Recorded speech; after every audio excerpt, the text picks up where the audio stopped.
श्री असाउद्दीन ओवैसी।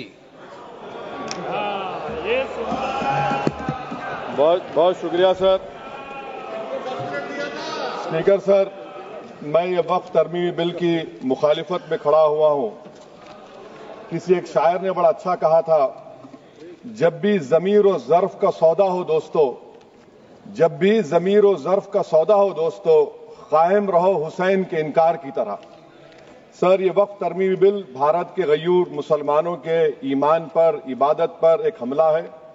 नरेंद्र मोदी की हुकूमत ने इस मुल्क की सबसे बड़ी अक़लियत के खिलाफ एक ऐलान जंग कर दिया, और ये जंग ना सिर्फ मेरे जिस्म पर है, बल्कि मेरी आज़ादी पर, मेरी समाजी और माशी मार्जिनलाइजेशन पर है, मेरी शहरियत पर है, मेरे मदरसे, मस्जिदों, खानखाहों और दरगाहों को निशाना बनाया जा रहा है। और ये हुकूमत सच्चाई को नहीं बयान कर रही है कि ये तरमीमी बिल से मुसलमानों का तहफ़्फ़ुज़, तरक्की और गुर्बत का खात्मा होगा। ये सरासर झूठ है।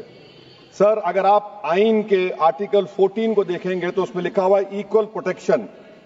अब आप देख लीजिए सर कि हिंदू, सिख और जैन को और बौद्ध को उनके एंडोमेंट में तहफ़्फ़ुज़ मिलेगा, क्योंकि उनका एंडोमेंट बाय यूजर बरकरार है और उनका एडमिनिस्ट्रेशन उनके हाथ में होगा।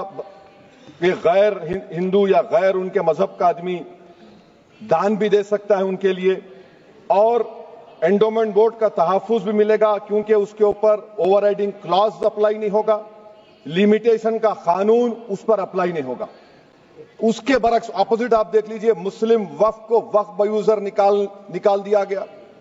एक मुस्लिम वक्फ की जायदाद पर कब्जा होगा, लिमिटेशन लगेगा, तो जो एनक्रोचर है, जो खाबिज है, वो रातों रात मालिक बन जाएगा और एक गैर मुस्लिम वक्फ बोर्ड को एडमिनिस्टर करेगा। ये आर्टिकल 14 के इक्वल प्रोटेक्शन का वायलेशन। अब आर्टिकल 14 में सर इक्वालिटी बिफोर लॉ भी है, और उसका कैसा वायलेशन हो रहा है कि कोई आर्बिट्ररी स्टेप नहीं ले सकता, और कोई भी ऑफिशियल किसी भी तरीके से गलत आर्बिट्ररी फैसला नहीं लेगा। यहां पर आप एक डेजिग्नेटेड ऑफिसर को रखकर वो फैसला लेगा कि ये जायदाद वक्फ की है, गवर्नमेंट की है। क्या ये प्रिंसिपल्स ऑफ नेचुरल जस्टिस के खिलाफ नहीं है, जिसका तकर्रुर एग्जीक्यूटिव करती है? ये हमारे theory of separation of powers, Bharat के आइन का बेसिक स्ट्रक्चर का हिस्सा है। क्या इसका वायलेशन नहीं है? सर, आर्टिकल 25 का वायलेशन कैसे है कि आप मुसलमानों से वक्फ यूजर छीन रहे हैं और फिर आप कर्ब कर रहे हैं वक्फ औलाद को, मगर वहीं पर दूसरे धर्म के मानने वालों को उनके मजहब पर चलने की पूरी इजाजत है। लफ्ज जो आर्टिकल 25 में इस्तेमाल हुआ सर, वो इक्वली एंटाइटल्ड, यहां पर मुसलमानों के इक्वल एंटाइटल्ड नहीं हो रहा। अभी हम गृह मंत्री का, वजीर दाखिला का यहां पर उनका हमने तकरीर सुनी, यहां पर वो ये कहते हैं, वजीर दाखिला, शायद वो कटमुल्ला की जबान ना कह दें, वजीर दाखिला कहने पर वजीर दाखिला ने अपने बयान में कहा कि बोर्ड और काउंसिल जो होगा वो माने वक्फ इस्लाम से अलग है। सर, अगर ये बात सच है आपकी, तो फिर आपको यह कानून बनाने की जरूरत ही नहीं है। आप एक नॉन स्टैट्यूटरी बॉडी बना दीजिए।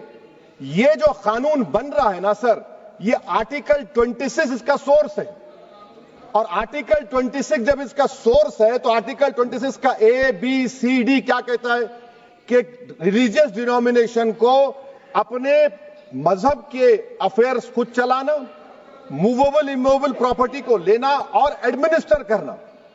जब हिंदू धर्म को, बौद्ध धर्म को, सिखों को यह राइट दिया गया है, तो आप कैसे मुसलमानों से छीन रहे हैं? तो यह आर्टिकल 26 का ग्रेव वायलेशन है। तो सर, अब वक्फ यूजर का मामला देखिए, मिनिस्टर साहब ने कहा कि एंक्रोचमेंट हो रहा है, 17,000 एंक्रोचमेंट हुए हैं। तो यही नरेंद्र मोदी की हुकूमत ने 2014 में उस वक्त के मंत्री ने एक Waqf properties eviction of unauthorised occupants bill को इंट्रोड्यूस किया। आपने विड्रॉ कर लिया 2024 में उसको। क्यों विड्रॉ किया सर आपने? जब आप मान रहे थे कि एंक्रोचमेंट हो रहा है तो आपने बिल को विड्रॉ कर लिया। अच्छा सर, अब वक्फ यूजर को आपने निकाल दिया, माने कंडीशन क्या लगाए कि अगर उसमें डिस्प्यूट होगा और गवर्नमेंट प्रॉपर्टी होगी। सर, डिस्प्यूट तो है।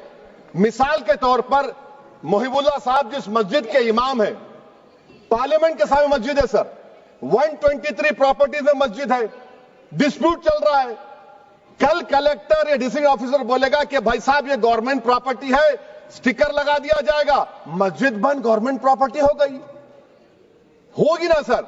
अब ये बताइए, आप जब से यहां पर पूरे बीजेपी रूलिंग पार्टी हमको ज्ञान दे रहे हैं कुछ नहीं होगा, कुछ नहीं होगा, मैं दलील के साथ बता रहा हूं आपको। ये मस्जिद दिल्ली गवर्नमेंट बोलती हमारी है, वक्फ दिल्ली वक्फ बोलता हमारी है, तो सर वक्फ बाय यूजर, अगर मैं अपनी गवर्नमेंट के खिलाफ वक्फ बोर्ड वक्फ बाय यूजर इस्तेमाल नहीं करेगा तो क्या है सर। अच्छा, ये अमेंडमेंट जब हो जाएगा तो मुझे कहने दीजिए सर, सिर्फ प्राचीन मंदिरों की वक्फ होगी, मस्जिदों की नहीं होगी।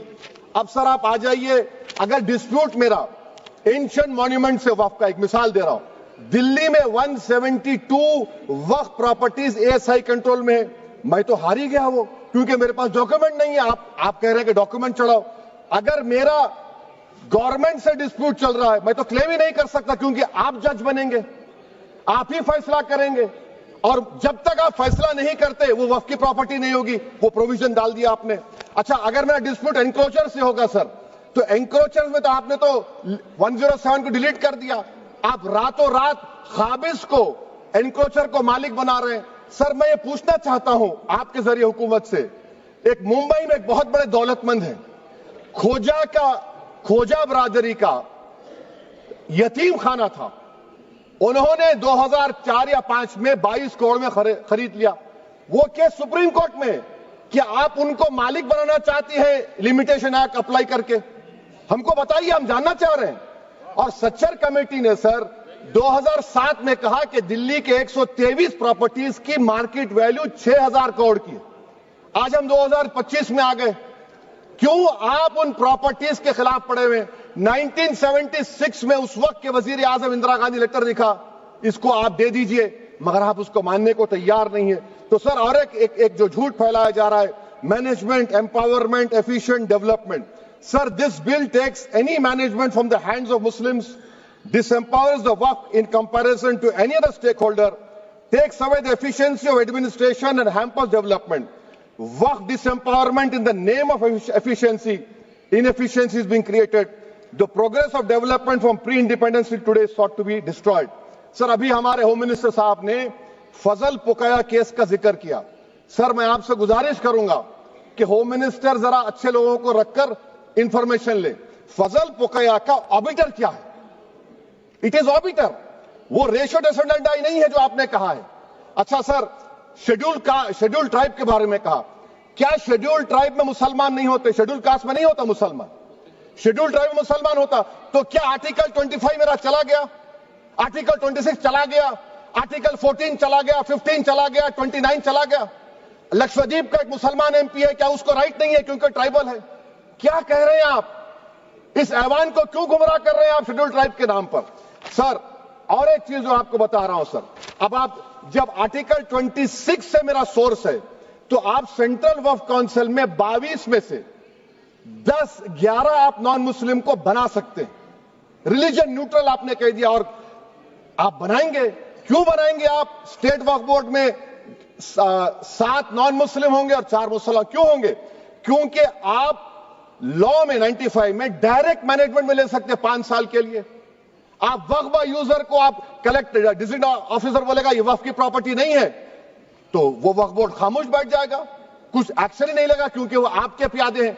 अच्छा, जब आप नॉमिनेट करेंगे सर मैं मोदी गवर्नमेंट के खिलाफ नो कॉन्फिडेंस ला सकता हूं, मगर वक्फ बोर्ड का चेयरमैन जो नॉमिनेट होगा उसके खिलाफ नो कॉन्फिडेंस नहीं ला सकते, हम बिल्कुल नहीं ला सकते। क्या मजाक है बताइए आप? ये डेमोक्रेसी है। नॉमिनेट भी स्टेट गवर्नमेंट करेगी, वो अगर डिक्टेटर बन जाएगा जैसा आज भारत में हो रहा है तो वो भी नहीं हटेगा। कम से कम यहां पर तो इलेक्शन है, वहां पर तो आप 5 साल झेलते रहो उसको। अच्छा सर, अब ये जो क्लॉज 11 और क्लॉज 9 आप 16AA से देखिए, where the qualification of the members of the board has been limited only to 3 categories contained in 14(1)(c). Intention is very clear that the majority is to be packed with non-Muslims. So who will defend my interests, sir? If I cannot depend on the state waqf board, central waqf council, which are going to comprise non-Muslims, this in itself is a clear violation of Article 26, 14 and 15, sir. अच्छा sir, CO पहले 95 act में था कि word मुस्लिम, आपने गायब कर दिया उसको। अरे आखिर क्यों इतनी नफरत है आपके लफ्ज मुसलमान से? अच्छा, फिर क्या कह रहे हैं आप कि ये भी आर्टिकल 26 का वायलेशन है। सब जितने हिंदू धर्म के प्रॉपर्टीज है, सिख धर्म के, बौद्ध के हैं और आपके जैन के, वहां पर उन्हीं के मजहब का ऑफिसर होगा। और कहां पर नहीं होगा? वक्फ बोर्ड में। Waqf board is a pure religious institution, इसको समझने की जरूरत है। तो आप ये कर दे रहे हैं सर। अच्छा सर, आप देखिए, अब आप आ जाइए ये ट्राइब्यूनल पर। मुझे समझ में नहीं आया सर कि हमारे होम मिनिस्टर वजीर दाखिला ने क्या कह दिया कि 2013 का जो कानून है वो नहीं बनता तो हम नहीं लेके आते। मैं बड़े अदब के साथ उनसे पूछना चाह रहा हूं कि क्या उस वक्त राजनाथ सिंह साहब, अडवाणी साहब, हमारी लेट सुषमा स्वराज, ये बड़े बड़े नेता यहां बैठे थे? आपने यूनानिमस उस कानून को पास करवा दिया। कीर्ति आजाद थे उस वक्त, अब यहां बैठे हैं वो टीएमसी में। तो क्या आप गलत थे या वो गलत थे? हमको बता दीजिए, आप बता दीजिए। क्योंकि अगर अडवाणी आपके लिए बहुत बड़ा नेता है, मेरे लिए नहीं हो सकते, आपके लिए आपने पद्मश्री दिया उनको। मोहतरमा सुषमा स्वराज की जबरदस्त तकारीर का मैं कायल हूं। वो बैठकर उस 2013 को यूनानिमस पास कर दिए। मुझे कंफ्यूजन है कि क्या अमित शाह, नरेंद्र मोदी बड़े हैं या अडवाणी बड़े? आपके लिए आप तय कर लीजिए। अच्छा सर, आपके tribunal sir, railway Clements tribunal, NGT tribunal, income tax, वैसे 14-15 ट्राइब्यूनल, हिंदू एंडोमेंट का ट्राइब्यूनल, सबका अपील नहीं होती, रिव्यू होता है। गृह मंत्री सरकार कह रही है कि नहीं, रोक दिए, रोक लगा। कैसे रोक लगाते हैं? रिव्यू और अपील में तो फर्क होता है ना सर। आप ही कह रहे हैं कि पूरे कोर्ट्स में बैकलॉग है और आप अपील कर रहे हैं। अच्छा सर, रिटायर्ड डिस्ट्रिक्ट जज 95 में सिटिंग डिस्ट्रिक्ट जज था, जो एडमिनिस्ट्रेटिव कंट्रोल था सीजीआई साहब, उसको निकाल दिए। अच्छा सर, अब आप अभी हमारे मंत्री साहब ने कहा trust, sir Shri Sai Baba trust 2004, वो ये कहता है जो ऑफिसर उसमें काम करता उसको साई बाबा का डिवोटी होने चाहिए और उसको डिक्लेरेशन लिख के देना पड़ेगा। यहां पर हो रहा तो यहां पर क्यों नहीं हो रहा? अच्छा सर, आप फिर देख लीजिए, ये आपका हो गया सर। हां, अब अमित शाह साहब ने सेक्शन 2A के बारे में कहा और उन्हें इस बात का इकरार कर लिया कि दाऊदी बोहरा के लिए यह बनाया गया है। मगर मैं आपके जरिए से गवर्नमेंट से पूछना चाह रहा हूं, आपने तो उस प्रोवाइजो में दाऊदी बोहरा का नाम ही नहीं लिखा। आपने उनको भी थैंक यू कर दिया, उनका नाम क्यों नहीं लिखा आपने? और सर, और गवर्नमेंट क्या कर रही है? आप मुस्लिम समाज में जो बेकार किस्म के लोग हैं उनको एक रास्ता बना रहे हैं, एग्जिट दिखा रहे हैं कि तुम्हें वक्त से बचना है तो तुम्हें ट्रस्ट बना लो। ये क्या कर रहे हैं सर आप? कम से कम उन दाऊदी बोहरा को आप दे देते। अच्छा sir, clause 3V section 36 clause 18 देख लीजिए। Oral Waqf, oral appointment has sought to be discontinued even though it is recognized practice in Islam. Muslim personal laws recognize oral waqf and 1937 Shariat Application Act. Sir, आप clause 39 पर आ जाइए। 5 साल के लिए मुसलमान। मैं किरण रिजिजू से पूछना चाहता हूं, सर दाढ़ी रखे तो मुसलमान प्रैक्टिसिंग है या क्लीन शेव आपकी तरह है? तो बताइए हमको, प्रैक्टिसिंग क्या होगा? अच्छा, किसी को पकड़ के मॉब लिंच कर दिया और बोले कि JSR का नारा लगाया, और वो JSR का नारा लगाया तो क्या मुसलमान रहेगा? नहीं रहेगा। या फिर देश के प्रधानमंत्री ने कहा था कपड़े देखकर पहचानो, तो क्या कपड़े देखकर आप कह देंगे? अच्छा, अगर कोई क्रिश्चियन हिंदू धर्म कबूल करता है तो क्या वो मंदिर को नहीं दे सकता प्रॉपर्टी?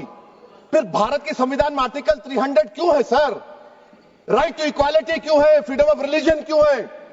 5 साल कहां से लाएंगे? अच्छा सर, और एक चीज सर, और एक चीज मैं आपको बोल के खत्म कर दूंगा सर। इस बिल में वक्फ औलाद का सर, इसमें आप देखिए clause 432, the creation of waqf औलाद shall not result in denial of inherent rights to heirs including women heirs और द वाकिफ और द राइट ऑफ पर्सन। सर, ये आर्टिकल 25 का वायलेशन है, शरीयत एप्लीकेशन एक्ट 37 का वायलेशन, आर्टिकल 300A का वायलेशन है। अच्छा, हिंदू धर्म में सेल्फ एक्वायर्ड प्रॉपर्टी को एक हिंदू, अब उसके फर्ज के 2 बच्चे हैं, वो एक को अपनी पूरी दौलत दे सकता है, कोई रोक टोक नहीं है। वो कहेगा नहीं मैं घर के बच्चों को नहीं दूंगा, मोहल्ले के गरीब को दे दूंगा, वो भी कोई रोक टोक नहीं है। वहां पर आपको बच्चों की फिक्र नहीं है। जब मैं अपनी प्रॉपर्टी को अल्लाह को नालिक बनाकर दे रहा हूं, आप कह रहे बच्चों की फिक्र नहीं है। इतनी मोहब्बत आप बिल्किस बानो से दिखा देते तो आपके लिए दुआएं देती आपके लिए। तो सर आप दूसरी बात आप देख लीजिए सर, आखिरी बात कहकर मैं अपनी बात को मुकम्मल कर रहा हूं सर। नहीं मुकम्मल कर रहा हूं, स्पीकर साहब बहुत टाइम दे दिए। सर आप देखिए इसमें अमित शाह साहब बोले कि इतनी प्रॉपर्टीज का कब्जा हुआ, चोरी हुई, ये हुआ। सर क्लॉज 2652A सेक्शन, अगर कोई प्रॉपर्टी बेचता है 2 साल की सजा थी, आपने क्या कर दिया उसको 6 महीने कर दिया। नॉन बेलेबल था, आपने बेलेबल कर दिया। सेक्शन 40 की बात करते हैं, सेक्शन 40 में सर हमको जो ज्वाइंट वर्किंग कमेटी का जो नोट्स दिए उसमें मिनिस्ट्री ऑफ माइनॉरिटी अफेयर्स ने कहा कि 30 साल में 515 केसेस सेक्शन 40 के और सिर्फ 8 लोग कोर्ट को गए। वक्फ यूजर का कानून तेलंगाना आंध्रा में है, सेक्शन 40 का कानून तमिलनाडु 63 है, आंध्र प्रदेश में 43 है। और सर आप डायरेक्शन दे रहे हैं, अच्छा क्लॉज 4218B देखिए सर, आप रूल बना रहे हैं, कोऑपरेटिव फेडरलिज्म के खिलाफ है, इतना रूल बना रहे हैं। और आखिर में सर मैं आपको बताना चाह रहा हूं स्पीकर साहब, ये बिल का मकसद सिर्फ मुसलमानों को जलील और रुस्वा करना है, मुसलमानों को दूसरे दर्जे का शहरी बनाने का इनका मकसद है। सर अगर आप हिस्ट्री को पढ़ेंगे तो महात्मा गांधी उस वक्त के व्हाइट अफ्रीका में सफेद फार्म अफ्रीका के कानून को महात्मा गांधी ने कहा था कि ये मेरा कॉन्शियंस इसको मानता नहीं है, मैं इस कानून को कबूल नहीं करता हूं। तो महात्मा गांधी ने क्या किया, उन्होंने उस कानून को फाड़ दिया। तो मैं गांधी की तरह इस कानून को फाड़ता हूं, ये अनकॉन्स्टिट्यूशनल है सर। इस देश में झगड़े पैदा करने का काम बीजेपी करना चाहती है मस्जिद और मंदिर के नाम पर, इसीलिए मैं इसका कंडेम करता हूं। और मैं आपसे गुजारिश करता हूं कि मैंने अपने 10 अमेंडमेंट दी है, आप इसको कबूल करिए सर, मुझे बोलने का मौका दीजिए और उस पर डिवीजन का मैं डिमांड भी करूंगा। Thank you sir.